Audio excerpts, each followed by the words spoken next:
Hello everyone. Today we are going to study about the theory of multiple intelligence by Howard Gardner, which is a part of chapter 1 class 12 psychology, that is variation in psychological attributes. So according to Howard Gardner, intelligence is not a single entity. That means that it can't be just classified as a singular in nature, whereas there are different types of intelligence in it which are interdependent on each other. Now, if a person exhibits only one type of intelligence, that doesn't necessarily mean the person is being high or low in other kinds of intelligence. For example, if I am good at art or if I am good at writing, that doesn't mean I am low or high in other intelligence. That can be my bodily intelligence or athletic one or musical or academic one. So according to him, there are 8 multiple intelligence. First is your linguistic intelligence. Now, linguistic intelligence means the person has the ability to use the language fluently and flexibly to express their thoughts to understand others. The people who are high on this can be your writers and poets. After that comes your logical intelligence. Now, as the name suggests, the people has the ability to think rationally, logically and critically. The people who are high on this can be your mathematician, physicist, scientist and Nobel Prize winners. The third one is spatial intelligence. Now, as the name suggests, it is something that is related to space. Now, here the person has the ability to form, use and transform mental images. The persons who are high on this is your pilots, sailors, architects, sculptors and so on. The fourth one is your musical intelligence.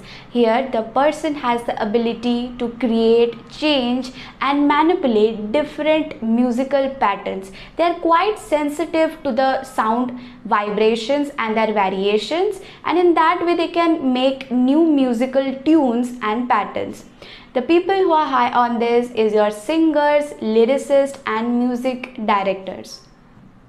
Next comes about your bodily kinesthetic intelligence. Now, as the name suggests, the person has the ability to use their whole body or portions of it for display, construction of products and solving different problems.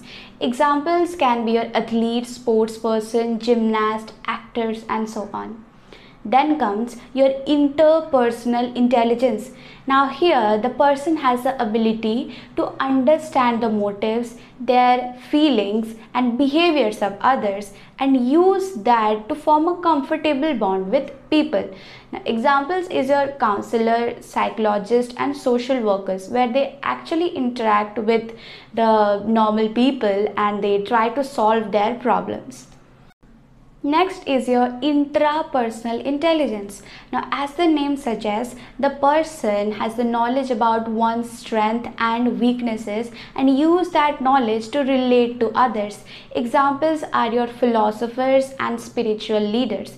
Now, we are not new to the famous philosophers' name like your Socrates and Aristotle. Now, they were the ones who had a deep knowledge about their strengths and their weaknesses and use that to relate to the other people.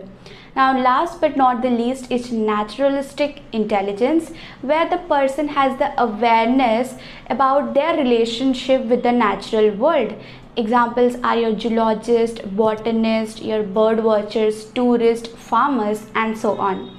Now, apart from that, there is one more intelligence which is called as existential intelligence. That is unupdated information. Now, here the person has the ability to survive different traumatic events, means the survival of the fittest, which is a theory of Charles Darwin. Thank you for your patient hearing. With this, I sign out.